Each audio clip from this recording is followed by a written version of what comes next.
అందరూ ఏకమయ్యారు. మరుగున పడి పూజలకు నోచుకొని ఆలయాన్ని శుద్ధి చేశారు. శివయ్య ఆజ్ఞ లేనిదే చీమైనా కుట్టదన్నట్టు ఏకంగా శివయ్యే కలలో వచ్చే ఆలయాన్ని పునర్ప్రతిష్ఠ చేయాలని చెప్పారంటూ ఊరంతా ఒకటయ్యారు. క్రీస్తు పూర్వం నిర్మాణం చేసినటువంటి ఆలయ కోనేరుతో పాటు ఆలయాన్ని శుద్ధి చేసి పూజలు చేశారు. సిద్దిపేట జిల్లా దుబ్బాక మున్సిపల్ పరిధిలోని ధర్మాజిపేట గ్రామంలో 400-500 సంవత్సరాల క్రితం నిర్మాణం చేసినటువంటి శివాలయం అప్పటి నుండి ఇప్పటి వరకు మరుగున పడి ఎవరూ పట్టించుకోక పూజలు అందుకోలేదు. నూతనంగా ఎన్నికైన 7వ వార్డు కౌన్సిలర్ గోవింద్ గారి శోభారాణి విష్ణువర్ధన్ రెడ్డి, 8వ వార్డు కౌన్సిలర్ మెరుపుల సాయి కుమార్ గౌడ్, యువత, గ్రామస్తులు ఏకమై కోనేరులోని చెత్తా చెదారం తీసివేశారు. శివనామస్మరణతో శుద్ధి చేసి పూజలు చేశారు. ఈ సందర్భంగా వారు మాట్లాడుతూ శివయ్య ఆశీస్సులు ఉంటే ఎంతటి పనైనా సులభంగా చేయవచ్చన్నారు. తమ చిన్నతనం నుండి కూడా గ్రామంలో ఈ ఆలయం ఉందని, కానీ ప్రజలు సరిగా పట్టించుకోకపోవడం వల్ల కోనేరు దేవాలయం సరిగ్గా అభివృద్ధి చెందలేదన్నారు. గ్రామస్తులు, యువత సహకారంతో గ్రామంలోని ప్రతి ఆలయాన్ని అభివృద్ధి చేసేందుకు కృషి చేస్తామన్నారు. ప్రతిరోజు కూడా ఆలయాలను సందర్శించి ఆలయాల అభివృద్ధికి తమ వంతుగా పాటుపడతామన్నారు. శివుడే చెప్పాడు కాబట్టి మళ్ళీ ఆలయాన్ని నూతన ఆలయంగా చేసి పూజలు చేస్తున్నామని, ఆ శివయ్య ఆశీస్సులతో ఊరంతా బాగుండాలని కోరుకుంటున్నామని అన్నారు.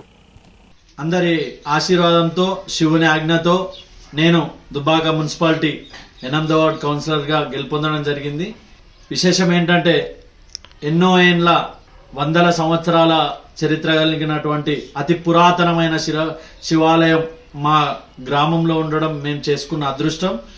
ఈ ఆలయంలో ఉన్నటువంటి కోనేరు మురుగున పడటం, ఇదే మేము గెలిచిన సందర్భంలో మా గ్రామ పెద్దలకు, యువతకు ఆలయ ప్రక్షాళన మరియు కోనేరు ప్రక్షాళన చేయాలనే దృఢ సంకల్పం వచ్చినటువంటి ఆలోచనలు చాలా గొప్పది. నిన్నటి రోజున గ్రామ పెద్దలు, ప్రజాప్రతినిధులు, యువకులు ఆధ్వర్యంలో ఆలయ పరిసర ప్రాంతాలు కోనేరు ప్రక్షాళన చేయడం జరిగింది. ఇందులో పాల్గొన్న ప్రతి ఒక్కరికి ధన్యవాదాలు. మరియు హైందవ ధర్మ రక్షణ కోసం, ఆలయాల పరిరక్షణ కోసం మరియు ఆలయాల చరిత్ర భావితరాలకు అందించేలా మేము ఎల్లవేళలా కృషి చేస్తామని తెలియజేస్తున్నాం. జై దుబ్బాక మున్సిపాలిటీ పరిధిలోని ధర్మాజిపేట గ్రామంలో అతి పురాతనంగా ఉన్నటువంటి శివాలయం. ఇది 100 సంవత్సరాల కింద నిర్మించబడినటువంటి శివాలయం. ఇట్టి శివాలయము దేవాలయాన్ని పునరుద్ధరణ చేయాలని చెప్పేసి ఉద్దేశంతో గ్రామ యువకులు, యువజన సంఘాలు మరియు గ్రామ పెద్దలు, కౌన్సిలర్లు అందరూ కలిసి కోనేరును పునరుద్ధరణ చేయాలనే ఉద్దేశంతో నిన్న భారీ మొత్తంలో మాకు సహకరించినటువంటి గ్రామస్తులందరూకి ధన్యవాదాలు.